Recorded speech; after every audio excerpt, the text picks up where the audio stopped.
حضور یزید پلید کی کیا کرتوت تھے اور اس کا کیا انجام ہوا؟ کہ کیا کرتوت نہیں تھے، بدنام ترین کرتوت کی تو یادیں آج کل منائی جا رہی ہیں کہ اہل بیت پر جو ظلم کے پہاڑ توڑے گئے اور پھر بھوکا پیاسا رکھ کر 3 دن تک آل رسول کو میدان کربلا میں شہید کیا گیا، اور امام علی مقام امام حسین رضی اللہ عنہ کے سجدے کی حالت میں آپ پر ظلم ہوا اور سر تن سے جدا کیا گیا۔ ایسے گنونے ظلم ہیں اس کے کہ دنیا کی تاریخ یہ اس سے بڑا کوئی کالا دھبا نہیں ہے جیسا یہ یزید پلید نے کیا، اس کے دور میں کیا گیا۔ اس کے علاوہ بھی بہت برائیاں کی اس نے جن کے گھر سے پردہ چلا ان بیویوں کو بے پردہ پھرایا گیا اس کے دور میں۔ کہ کربلا کا ایک تو مارکہ ہوا، کسی کا بھائی شہید ہوا، کسی کا والد شہید ہوا، کسی کا چہیتا بیٹا شہید ہوا۔ یہ غم زدہ خواتین، سوگوار خواتین وہ کہ جن پر حوریں بھی رشک کریں، ان آل رسول کی خواتین کو ان ظالموں نے جس طرح مطلب گلی گلی پھرایا، یعنی کہ اب کون سا ظلم تھا جو ان لوگوں نے نہیں کیا۔ اور پھر وہی کہ واقعہ حرہ، مدینہ طیبہ پر حملہ ہوا، صحابہ کرام کو شہید کیا گیا، مسجد نبوی شریف میں گھوڑے باندھے گئے، وہ گھوڑوں نے جو بھی گندگی کرنی ہوتی ہے، اور یہاں تک کہ 3 شبانہ روز 3 دن 3 رات مسجد نبوی میں باقاعدہ نمازیں نہیں ہوئی۔ اس کا انجام تو طرح طرح کی اس میں روایتیں۔ ایک تو یہ کہ ایک بندر اس نے پالا تھا، اسی بندر نے اس کو ایک بار زور سے کاٹ لیا تو اس کا زہر چڑھ گیا، اس کو یہ مر گیا۔ ایک یہ اس کے بارے میں کہا جاتا ہے کہ یہ شراب بہت پیتا تھا تو اس کا معدہ جو تھا تباہ ہو گیا۔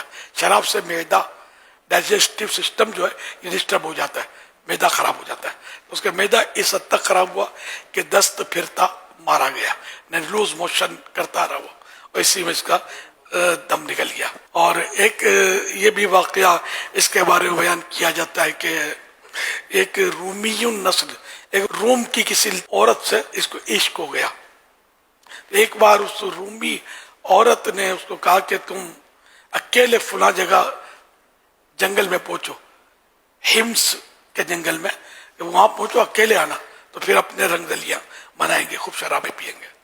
تو یہ نفس کا مارا، شہوت کا مارا، یہ وہاں اکیلا پہنچا یزید۔ اب اس عورت نے پہلے تو اس سے جو بھی کچھ کیا ڈھونگ وغیرہ، اور اس کو شراب پلائی، خوب شراب پلائی، یہاں تک کہ شراب میں جب بد مست ہو کر اس نے بری نیت سے ہاتھ بڑھائے اس عورت کی طرف، وہ ہٹ گئی پیچھے۔ اس نے ایک خنجر آبدار رکھا تھا اپنے پاس چھپا کر، اور وہ خنجر اس نے نکالا اور کہا کہ جو اپنے نبی کے نواسے سے وفا نہیں کر سکتا وہ مجھ سے کیا وفا کرے گا، اس کی سزا یہی ہونی چاہیے کر کے پے در پہ اس نے وار کیے، بھاگ گئی۔ اس کو وہیں تڑپتا چھوڑ کر وہیں یہ ایڑیاں رگڑ رگڑ کر مر گیا۔ اس کے اہالی موالی ڈھونڈتے ہوئے وہاں پہنچے، اب لاش ایسی گل سڑ گئی تھی، اور چیل کبوں نے بھی اس کو نوچا ناچی کی تھی، بہت بری حالت میں اس کی لاش ملی تھی، سڑی ہوئی۔ تو پھر یہ کہ اس کو لانا مناسب نہیں سمجھا، اور وہیں گڑا کھود کے داب کے یہ لوگ آ گئے۔ 2 سال اور کچھ عرصے اس کی حکومت رہی، زیادہ اس کا لمبا دور نہیں تھا۔ دنیا کی محبت میں، دنیا کے عشق میں اس ظالم نے اپنے نبی کے نواسے اور ان کے خاندان پر ظلم کیا، پھر اسلام کی حدیں اس نے توڑی، اور نہ کرنے کے بہت سارے کام کیے اس نے، اور آخرکار یہ 2 سال تک بس رنگ رلیاں منائی اس نے۔ قیامت تک لوگ اب اس پر پھٹکار بیچتے رہیں گے۔